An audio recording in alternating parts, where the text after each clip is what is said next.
Pour nous les jeunes, c'est de se prendre en main.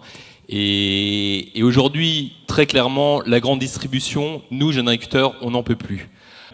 Mais le jour où on leur demande d'être à la table des négociations, de faire passer nos hausses de charges, de jouer le jeu, ils se cachent toujours derrière le sacro-saint pouvoir d'achat du consommateur. Et ça, ce double discours...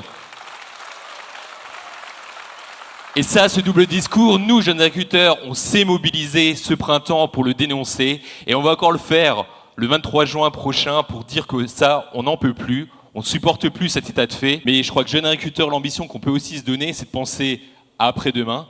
Et nous, l'ambition qu'on se donne par rapport à la consommation, par rapport aux consommateurs, par rapport à reprendre la main sur notre valeur ajoutée, c'est aussi s'impliquer dans la distribution, c'est créer un réseau de distribution alternatif, ambitieux, rémunérateur, un réseau de distribution pour toutes nos filières, pour tous nos territoires. C'est vraiment ça notre objectif. Et notre objectif final dans tout ça, c'est quoi? Tout simplement, c'est avoir un prix rémunérateur. Voilà ce qu'on veut, nous. Un prix rémunérateur qui nous permette de vivre sur nos exploitations. Mais demain, ce que je suis sûr, c'est que pour pouvoir rester producteur de matières premières alimentaires, il faut que je me préoccupe de cette question de la distribution de mes produits agricoles si je veux garder un revenu décent sur mes productions. En fait, l'histoire elle remonte à l'affaire de la vache folle. Et à la fin des années 90, les consommateurs donc, ont changé de comportement pour acheter sûr, et soit donc en achetant à travers des labels. Donc, beaucoup ont cherché à se rapprocher des producteurs pour se réassurer. Les peurs alimentaires sont à l'origine de ces changements de comportement. Il manque un effet de mode parce que le changement il est au niveau des citoyens, par la recherche de sens.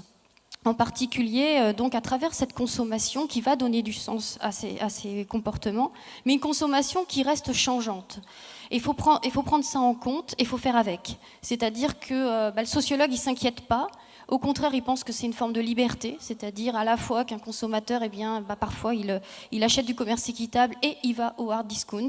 C'est pas un schizophrène, ça c'est le marketing qui en parle en ce sens. Donc en plus c'est faux de penser que les circuits courts sont forcément plus chers. On observe les prix et à qualité égale, mais même moins cher, et on a justement des très bons rapports qualité-prix. Ce que le consommateur demande, c'est plus que la traçabilité, c'est-à-dire c'est la transparence. Et du coup à s'approvisionner différemment, mais à condition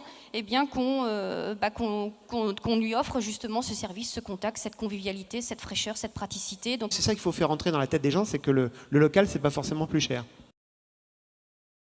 Aussi, pour rappeler, s'il le fallait, que nous aurions tort d'opposer des agricultures, des modes de distribution, et qu'au contraire, il faut cultiver la complémentarité. C'est-à-dire qu'on peut avoir ces magasins et aussi exporter. Il le faut.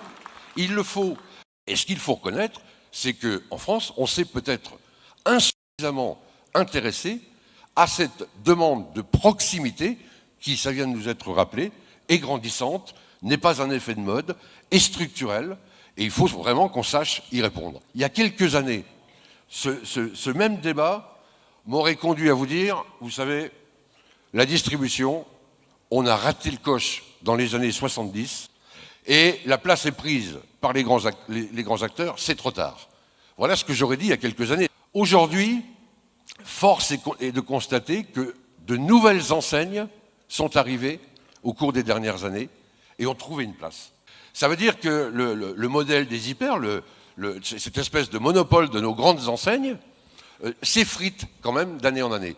Et voilà pourquoi vous avez raison de dire qu'il faut s'engouffrer. Il faut y aller, c'est le moment. Mais il ne faut pas y aller avec amateurisme, il ne faut pas y aller de façon dispersée. Ce n'est pas que de la vente directe ou de la vente par quelques agriculteurs qui pourra satisfaire cette demande grandissante. Pour y parvenir, il faut s'organiser. Il y a du syndicalisme de projet, et puis il y a du syndicalisme de contestation. Le syndicalisme qui nous réunit aujourd'hui, et son frère aîné, est plutôt dans une logique de syndicalisme de projet, de construction. Donc que vous soyez l'aiguillon qui botte le cul des coopératives de temps en temps, pour leur dire « faites mieux, faites plus, occupez-vous de secteurs sur lesquels vous vous êtes un peu endormis », c'est votre rôle. C'est le rôle des jeunes agriculteurs. Dans ce pays, je trouve qu'on oppose toujours bio, non bio, circuit court, circuit long. Et mon président a l'habitude de dire On n'est pas dans le ou, on est dans le et. Et ça, il faut bien l'avoir dans la tête parce qu'on est dans la construction. Il n'y aura pas de circuit court en viande si on ne maintient pas le circuit long pour avoir des abattoirs, etc. Ça, c'est une chose que je voulais dire. Le produit, c'est qu'un vecteur. C'est qu'un vecteur pour que des consommateurs et des producteurs se retrouvent sur un territoire pour faire une coopération plus globale. Et pour co-construire des projets. Et le produit, c'est un facteur de rapprochement. Ce n'est pas forcément le business qui va être engendré par le produit qui est important, c'est le fait que les gens autour de territoire vont avoir envie d'eux. On se positionne en prolongement de nos exploitations, en allant vers les consommateurs. Mais nous, notre magasin, c'est qu'une interface. Ce qui est important, c'est que les producteurs viennent dans le magasin discuter avec les consommateurs. Et je rejoins ce que disait Yona Chifolo, la grande distribution, elle ne sera jamais légitime pour faire ça. Le sens terroir, c'est quelque chose qui est important, cette marque. C'est une bannière, oui, c'est important. Ça nous permet d'être identifiés. Mais le logo, c'est une chose, mais ce n'est pas suffisant. C'est la coopération qu'on crée réellement sur le territoire.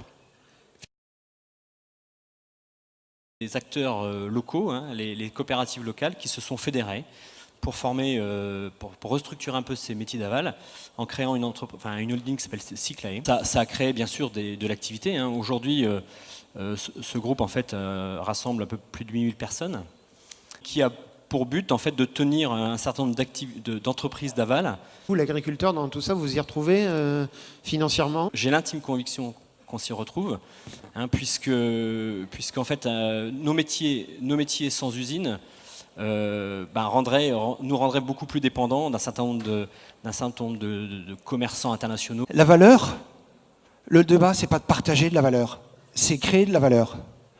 Si on doit refaire ce qui a été fait, c'est pas la peine. Et ce que je dirais, c'est que nous, coopératives, on doit gérer avec les autres un écosystème territorial. Il faut qu'on soit ambitieux pour notre avenir parce que c'est nous qui portons l'avenir. Et je dirais qu'aujourd'hui, on a toutes les cartes en main pour réaliser cette ambition. On a un contexte favorable. Le consommateur, il est attentif aujourd'hui au sens de son alimentation. On sait aujourd'hui, nous, on sait qu'il souhaite être un consommateur, mais il faut aussi que nous, on se prenne en main pour leur mettre à portée nos produits agricoles.